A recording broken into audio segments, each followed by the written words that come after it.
నేనే రాశా. సరే ఇది నువ్వు దయ్యాన్ని పంపించేవే, అది వాడిన మైక్ ఇది. ఓ మంచిదే కదా డార్లింగ్, ఆ దెయ్యం వల్లే 4 డబ్బులు వస్తున్నాయి ఇప్పుడు. అంటే బస్ స్టాప్ నుంచి ఈరోజు ఎయిర్పోర్ట్ దాకా వచ్చావు. ఎయిర్పోర్ట్ వచ్చేసాను అంతే, ఫ్లైట్ ఎక్కడమే ఆలస్యం. ఫ్లైట్ ఎక్కి తిరిగేసి కూడా వచ్చేసాను. సక్సెస్ ఫ్లైట్ ఎక్కిస్తున్నావా లేదా మమ్మల్ని? అది నీ చేతుల్లోనే ఉంది, నువ్వే కొడుతున్నావు అక్కడ. నా పని అయిపోయింది. నువ్వు ఎంత బాగా కొడితే. డార్లింగ్ చూడండి డార్లింగ్, అసలు ఫస్ట్ రోజు నుంచి ఈ మాట మీదే ఉన్నాడు. సరే మాట్లాడు, చెప్పు డార్లింగ్. నీ వెనక్కే నేను. చాలా మాట్లాడాలనుంది, చాలా చెప్పాలనుంది, కాకపోతే అన్నీ చెప్పు డార్లింగ్. నేను వెయిట్ చేస్తా. నీకు చాలా కామెడీగా ఉంది డార్లింగ్. మన అంతే కదా darling. Anyway thank you so much. First of all రెబల్స్కి చాలా చాలా థ్యాంక్స్. ఎందుకంటే నేను తీసిన సినిమాని బిగినింగ్ నుంచి నన్ను ఎంకరేజ్ చేస్తూ ఇంత దూరం తీసుకొచ్చారు. అసలు ఈ సినిమా, ఈ మూమెంటు, ఈ ఈవెంటు ఇక్కడికి వస్తాను అని అనుకుంటున్నానంటే కారణం ఇద్దరే. ఒకళ్ళు నా కింగ్ సైజ్ కట్అవుటు రెబల్ స్టార్, అట్లాగే ఈ సినిమాని మేమెంత ప్రేమించినా సరే వెనకడుగు వేయకుండా మమ్మల్ని నడిపించిన వ్యక్తి విశ్వ సార్. మీకు ఎప్పటికీ రుణపడి ఉంటాను సార్. ఎందుకనంటే ఆయన లైఫ్ పెట్టేశారు ఈ సినిమాకి. పీపుల్స్ మీడియా మొత్తం, పీపుల్స్ మీడియా స్టాఫ్ కానీ, పీపుల్స్ మీడియాలో పనిచేసే ప్రతి ఒక్కళ్ళు కానీ, మనం ఈరోజు ఏదో ఇది నేను చెప్తున్నాను, ఒక సాదా సీదా ఒక ఫంక్షన్ కాదు ఇది. దీని వెనకాల చాలా చాలా కష్టం ఉంది, అంత ఈజీ కాదు. మేము ఒక రెబల్ స్టార్ని తీసుకుని వచ్చి, ప్రభాస్ గారిని తీసుకుని వచ్చి భోజనం పెట్టి పంపించేసే అలాంటి సినిమా తీయలేదు ఇది. ఆయన్ని తెచ్చుకున్నప్పుడు అలాంటి ఆ రేంజ్ ఫుడ్డే పెట్టాలని ఫిక్స్ అయ్యాం. అందుకని మీకు నేను చెప్తున్నాను, థియేటర్కి వచ్చిన వాళ్ళకి మాత్రం 100% ఎంత ఎఫర్ట్ పెట్టామో మీకు కళ్ళకు కనపడుతుంది. నెక్స్ట్ అసలు ఈ జర్నీ ఇక్కడ కొంచెం మాట్లాడాలి. నన్ను మా ఫ్రెండ్స్ అందరూ మాట్లాడమని చెప్తున్నారు. అంటే కథల్లోనూ, చరిత్రలోనూ, పుస్తకాల్లోనూ వింటూ ఉంటాం, ఆ దేవుడు అలా కిందకి దిగొచ్చాడు, కనకదుర్గమ్మ ఒక రిక్షావాడు కోసం కిందకు వచ్చింది, ఇట్లా వింటూ ఉంటాం, ఆ పుస్తకాల్లో చదువుతూ ఉంటాం. నా రియల్ లైఫ్లో ఆదిపురుష జరుగుతున్నప్పుడు బాంబే నుంచి కాల్ వచ్చింది. ఆయన రాముడు గెటప్లో ఉన్నప్పుడు ఈ మారుతి వెళ్ళాడు ఆయన దగ్గరికి.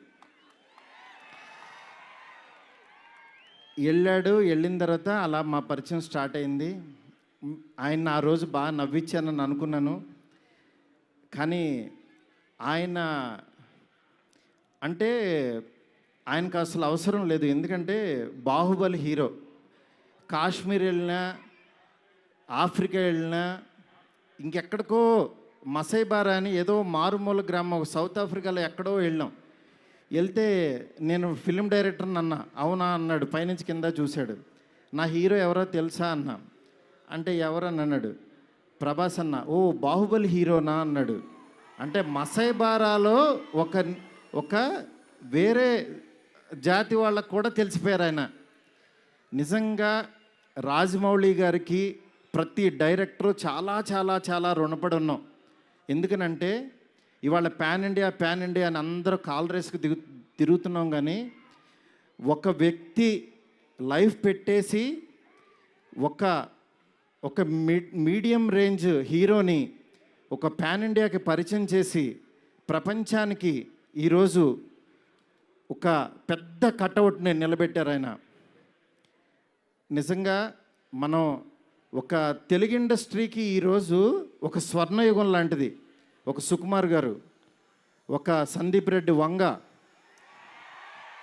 ఒక ప్రభాస్ గారు, అల్లు అర్జును, ఇట్లా అసలు ఎంతమంది, ఎన్టీఆర్ గారు, ఇట్లా రామ్ చరణ్, ఇట్లా ఎంతమంది స్టార్స్ తయారవుతున్నారు. నాలాంటి ఒక మిడ్ రేంజ్ సినిమాలు ఒక 11 సినిమాలు చేశాను. నా రేంజ్లో నేను చేసుకుంటూ వెళ్ళిపోతున్నా. అలాంటి వాడిని కూడా నువ్వు ఇక్కడ కాదురా బాబు, నువ్వు రెబల్ యూనివర్సిటీలో జాయిన్ అవ్వు, నువ్వు పెద్దోడవు అని ఆ వ్యక్తి తీసుకొచ్చి నన్ను ఇక్కడ నుంచోబెట్టారు. ఈరోజు నిలబడి మాట్లాడుతున్నా. నేను రాశాను, నేను తీశాను, కానీ నా వెనకాల ఉన్న శక్తి మామూలు శక్తి కాదు. అది ఆయన యాక్టింగ్ చేసి వెళ్ళిపోవటం కాదు, ఆయన లైఫ్ పెట్టేశారు. అది నన్ను అంటే ఆయన సినిమా పట్ల ఉన్న భక్తి, సినిమా పట్ల ఉన్న ప్యాషను, సినిమా ఆయన ఏకమైపోయిన తీరుకి అది మాటల్లో చెప్తే చాలా తక్కువైపోద్ది. నేను ఏదో కావాలని ఇట్లా పొగుడుతున్నట్టే ఇదని కాదు. ఆయన వేరే, ఆయన సినిమాతో ఏకమైపోయారు. మీ అందరు మనసుల్లో ఉన్నారు. ఆయన ఆ ప్రతిరూపం ఇవాళ మన ఎదురుగుండా కూర్చుంది అంతే. ఇలాంటి దీంట్లో ఈ రాజాసాబు 3 ఇయర్స్ తర్వాత చాలా కష్టపడి ఇక్కడ దాకా తీసుకొచ్చాం. మాకు పండక్కి మీ అందరికీ మిమ్మల్ని ఎంటర్టైన్ చేయాలని ఒకటే ఆకాంక్షతోటి వేరే సినిమాలు చాలా ఉన్నా సరే అన్నిటి మధ్యలోకి ఇంత పెద్ద బడ్జెట్ సినిమాని చాలా ధైర్యంగా విశ్వప్రసాద్ గారు తీసుకొచ్చారు మీ ముందుకి. డెఫినెట్గా ఇది ఆల్ లాంగ్వేజెస్ మామూలుగా ఉండదు సినిమా, ఎందుకంటే ఈ జోనర్లో అంత పొటెన్షియాలిటీ ఉంది.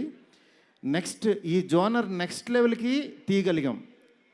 అలాగే నార్త్లో అనిల్ తడాని గారు రిలీజ్ చేస్తున్నారు, ఇక్కడ మైత్రి ఫిలిమ్స్ ద్వారా రిలీజ్ అవుతుంది.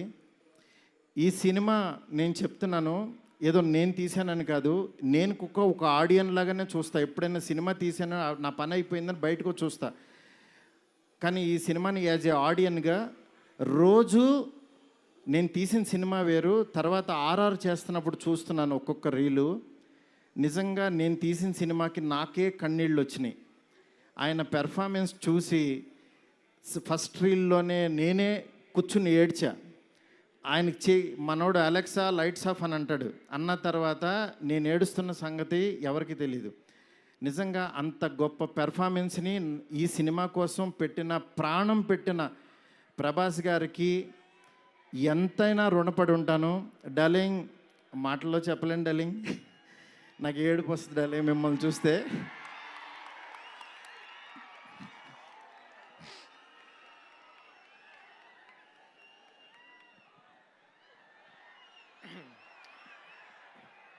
ఏ ఇష్యూనైనా టిష్యూ లాగా చూస్తావు, నువ్వు ఏడుస్తే బాధగా ఉండాలి. ఎస్కేన్, వీ నీడ్ యువర్ పవర్. ఇంకా ఇప్పడానికి ఏం లేదు, షర్ట్ ఇప్పటి యూ డిడ్ సంథింగ్ డార్లింగ్. నేను మీకు తెలీదు, ఎవరన్నా చనిపోయినా ఏడవను.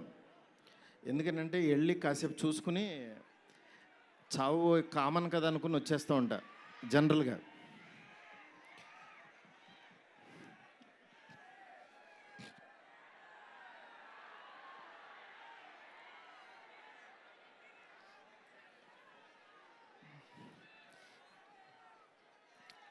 ఓకే, సారీ డార్లింగ్, ఎందుకంటే ఇది ఉండిపోయింది లోపల, ఇదంతా నా stress. Thank you darling, love you darling. ఇంకంతకు మించి చెప్పలేను. అలాగే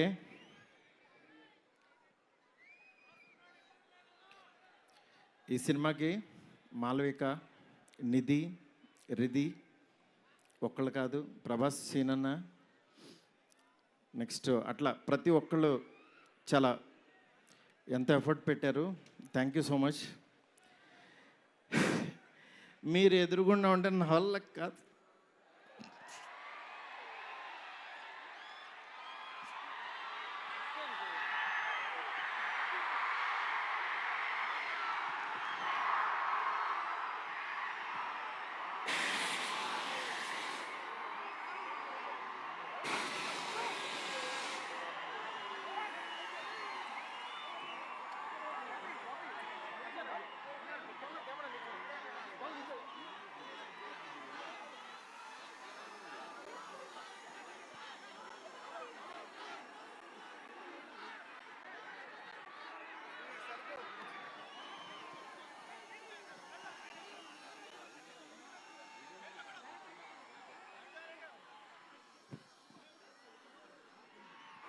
I know it's a very, very emotional moment.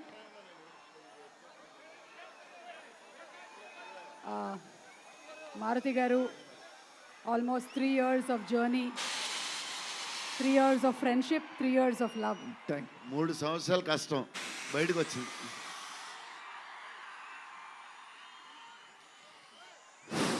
అయిపోయింది, నా పని అయిపోయింది, నా డ్యూటీ అయిపోయింది.